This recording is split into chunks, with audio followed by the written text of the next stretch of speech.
দেশের রাজনৈতিক অঙ্গনে নতুন করে আলোচনার কেন্দ্রবিন্দু কার্যক্রম নিষিদ্ধ আওয়ামী লীগ ও নিষিদ্ধ সংগঠন ছাত্রলীগের প্রকাশ্য কর্মকাণ্ড।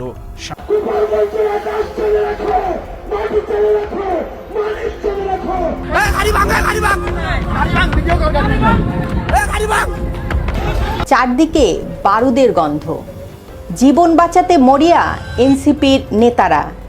ঠিক সেই মুহূর্তে ত্রাতা হয়ে আবির্ভূত হয় বাংলাদেশ সেনাবাহিনী। এপিসি অর্থাৎ সাজোয়া যান দিয়ে নিরাপদে উদ্ধার করা হয় এনসিপির কেন্দ্রীয় নেতাদের।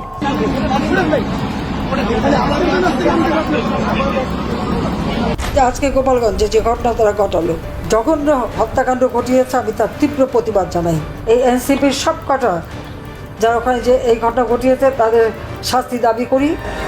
দর্শক, এনসিপির নেতাকর্মীরা যেখানে যাচ্ছে সেখানে গিয়ে গণদোলাই খাচ্ছে। সিলেট গিয়ে সেখানে গণদোলাই খেয়েছেন এবং সিলেটের পরে এবার গোপালগঞ্জে গিয়েছেন যেখানে আওয়ামী লীগের ঘাঁটি, সেখানে গিয়ে এবার আওয়ামী লীগের হাতের কঠিন মার খেয়েছেন। সাবেক প্রধানমন্ত্রী শেখ হাসিনা দিল্লি থেকে নেতাকর্মীদেরকে নির্দেশ দিয়েছেন, যে নির্দেশে ইতিমধ্যে কিন্তু রণক্ষেত্র পরিণত হয়েছে গোপালগঞ্জ। দর্শক, আজকের এই ভিডিওর মাধ্যমে আপনাদেরকে দেখাবো যে গোপালগঞ্জে এনসিপি নেতাকর্মীরা পদযাত্রা করতে গিয়ে তারা যে মায়ের শিকার হয়েছেন এবং আওয়ামী লীগের নেতাকর্মীরা তাদেরকে যেভাবে পিটিয়েছেন, রীতিমতো তা সেখানে কিন্তু রণক্ষেত্র পরিণত করেছেন। দর্শক, চলুন এই ভিডিওর মাধ্যমে আমরা বিস্তারিত দেখে আসি এবং বর্তমানে সেই গোপালগঞ্জের পরিস্থিতি কি এই ভিডিওর মাধ্যমে আমরা দেখে আসি। দর্শক, ভিডিওটি অবশ্যই শুরু থেকে শেষ পর্যন্ত দেখবেন। চ্যানেলে নতুন হয়ে থাকলে সাবস্ক্রাইব করে রাখবেন পরবর্তী ভিডিওর জন্য। একটি লাইক করে দেখতে থাকুন সম্পূর্ণ ভিডিওটি।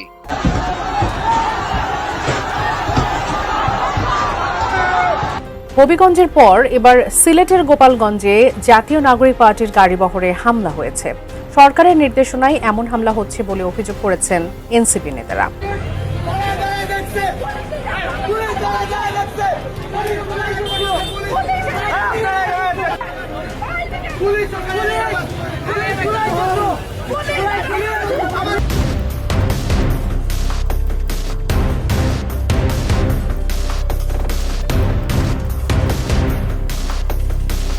এনসিপি যেন জামায়াতে ইসলামের ছায়া থেকে সরে আসার পর ক্রমে অসহায় হয়ে পড়েছে, কারণ তারা যেখানেই যাচ্ছে সেখানেই হামলা, ককটেল বিস্ফোরণ কিংবা পুলিশের বাধার মুখে পড়ছে। পরপর 4টি জায়গায় ককটেল হামলা ও পুলিশের বাধার মুখে পড়ার পর সর্বশেষ গোপালগঞ্জে গিয়ে বোতল নিক্ষেপ এবং গাড়িতে হামলার ঘটনাও ঘটেছে। এতে বেশ কয়েকজন নেতাকর্মী আহত হয়েছেন বলে দাবি করেছে দলটি। এরা 16-17 বছরে শেখ হাসিনা একটা চুলও বাঁকা করতে পারে নাই। আজকে সব সৈনিক একদম খাড়ায় গেছে, এক একজন সবগুলা চুল খাড়ায় গেছে। এখন তখন তো এক একটা ধান খেতে লুকায় ছিলি, ওইখানে তুই জিয়ার সৈনিকের হ্যাডাম দেখাইতে গেছিস। জাতীয় নাগরিক পার্টি এনসিপির বিভিন্ন কর্মসূচি এবং বিভিন্ন প্রোগ্রামের উপরে হামলা এটা নতুন ঘটনা নয়। আমরা জাতীয় নাগরিক পার্টি যখন জুলাই পদযাত্রার ঘোষণা দিলাম, একেবারে প্রথম দিন ঢাকার সাভারে আমাদের যে সভাস্থল ছিল সেখানে ককটেল বিস্ফোরণ ঘটানো হলো, সেখানে বোমা বিস্ফোরণ ঘটানো হলো। এদিকে বিএনপির ভারপ্রাপ্ত চেয়ারম্যান তারেক রহমান আওয়ামী লীগ সভাপতি শেখ হাসিনার পথেই হাঁটছেন এমন অভিযোগ তুলে কড়া হুঁশিয়ারি দিয়েছেন এনসিপি নেতা সার্জিস আলম। আমরা মনে করি তিনি যদি বেগম খালেদা জিয়ার ওই কথাটা মনে রাখেন যে ছাত্র দলে ছাত্রদেরকে চাই, কোনো টোকাই সন্ত্রাসীকে চাই না, এই কথাটুকু মনে রাখলেই আমরা মনে করি যে এটা বিএনপির জন্য ভালো, বাকি সবার জন্য ভালো। রাজনৈতিক দল হিসেবে এনসিপির উপরে সন্ত্রাসী হামলা হয়েছে, অনেকে রক্তাক্ত হয়েছে। তবে এ বিষয়ে সরকারের পক্ষ থেকে আনুষ্ঠানিক বক্তব্য না এলেও কৃষিমন্ত্রী মন্তব্য করেছেন, এনসিপির নেতাদের উগ্র আচরণ ও বক্তব্য নিয়ন্ত্রণে রাখা প্রয়োজন। আপনাদের দলের মধ্যে শুধু একজনের নামে বলবো, এই নাসিরউদ্দিন পাটোয়ারি। আমার মনে হয় আমার দলের মধ্যে যদি এই ধরনের কথা কেউ বলতো, আমি আমাদের মাননীয় প্রধানমন্ত্রীকে সরাসরি বলতাম যে এটা আমাদের ইমেজ ক্ষুণ্ণ হচ্ছে। অন্যদিকে নাসিরউদ্দিন পাটোয়ারি বলেন তারা আপাতত নীরব থাকবেন এবং বিএনপি কতদূর যেতে পারে তা দেখবেন। আমাকে তো হামলা করা হয়, তারা একটা জাস্টিফিকেশন দিয়েছে যে আমি কথা বলি নাকি, এই জন্য আমি আজকে থেকে আর কোনো কথা বলবো না, চুপ থাকবো। পুরো বাংলাদেশে দেখি ওনারা কতটুকু বাড়তে পারে, কতটুকু যাইতে পারে, আমরা সেই মাত্রাটা দেখব।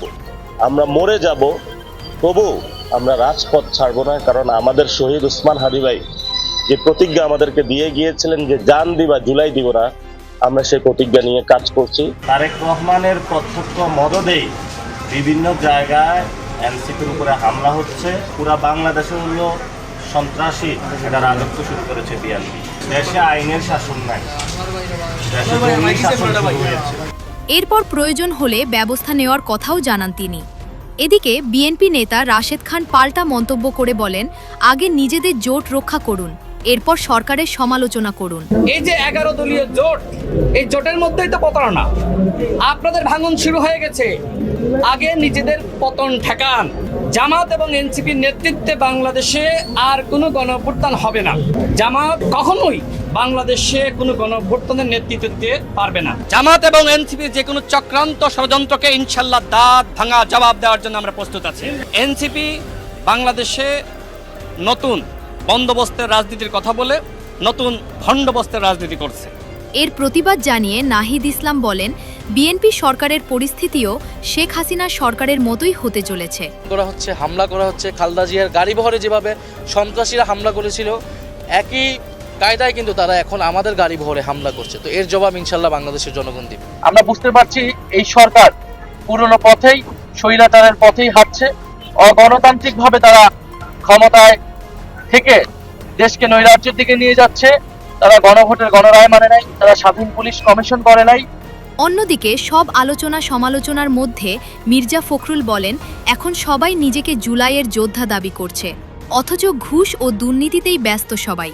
তার অভিযোগ, গত 5 মাসে বাস্তবে তেমন কোনো পরিবর্তন আসেনি। আমার এই 4-5 মাসের মন্ত্রিত্বের অভিজ্ঞতা আপনাদেরকে বলা দরকার। আমি দেখছি যে কিছুই বদলায়নি।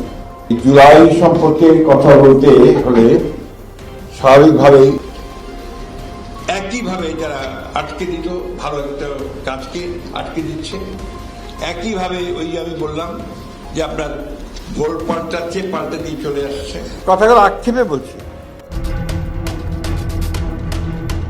ডিসেম্বরে দেশে ফিরছেন শেখ হাসিনা, কথাটি সবারই মনে থাকার কথা। অবশ্য যারা ভুলে গেছেন সমস্যা নেই, তাদেরকে আবারও মনে করিয়ে দিলেন শেখ হাসিনা নিজেই। এবার আরেক গণমাধ্যমকে শেখ হাসিনা জানিয়েছেন মৃত্যু মাথায় নিয়েই ফিরছেন তিনি। প্রথমবার এমন ঘোষণা দেওয়ার পর যারা মনে করেছিলেন কথার কথা, তারা হয়তো এবার একটু নড়ে চড়েই বসবেন আর ভাবতে হবে কি হতে পারে ডিসেম্বরে। গত কয়েকদিন ধরেই বাংলাদেশের রাজনীতিতে ক্ষমতাসীনদের শত্রুতে পরিণত হয়েছে জামায়াত এনসিপি। বিভিন্ন স্থানে এনসিপি নেতাদের উপর হামলা, জামায়াত নেতাদের অডিও ভিডিও ফাঁস। অবস্থা দেখে মনে হচ্ছে সরকারের গোটা নজর এখন এই দুই দলের উপর। ভেঙে গেছে তাদের পুরনো সম্পর্ক। ঠিক সেই সময়ই আবারও ডিসেম্বরে ফেরার ঘোষণা করলেন আওয়ামী লীগ সভানেত্রী। এরপরই প্রশ্ন উঠেছে, কি চলছে পর্দার আড়ালে? কেন এতটা দৃঢ় শেখ হাসিনা? এর আগে চলতি মাসেই প্রথমবার ডিসেম্বরে দেশে ফেরার ঘোষণা দিয়েছিলেন শেখ হাসিনা। আর সেই ঘোষণার পর থেকেই ভারত বাংলাদেশের রাজনীতিতে শুরু হয় জোর আলোচনা। কেউ বলছেন এটি ছিল তার কর্মীদের উজ্জীবিত করার ঘোষণা, কিন্তু আওয়ামী লীগ কর্মীদের বিশ্বাস, তাদের নেত্রী যখন বলেছেন অবশ্যই তিনি ফিরবেন। গ্রেপ্তার হতে পারেন, কারাগারে যেতে পারেন, এমনকি হত্যার শিকারও হতে পারেন। সবকিছু জেনেও বাংলাদেশে ফিরতে চাচ্ছেন শেখ হাসিনা। শুধু ফিরতে চান না, সময়ও বেঁধে দিয়েছেন। কিন্তু প্রশ্ন হলো, মৃত্যুদণ্ডের রায় মাথায় নিয়ে কেন এমন ঝুঁকিপূর্ণ সিদ্ধান্ত?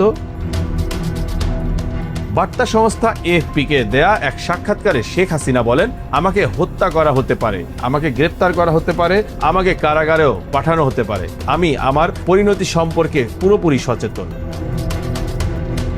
তারপরও দেশে ফিরতে চান তিনি, কারণ তার দাবি, আমার দেশের মানুষ।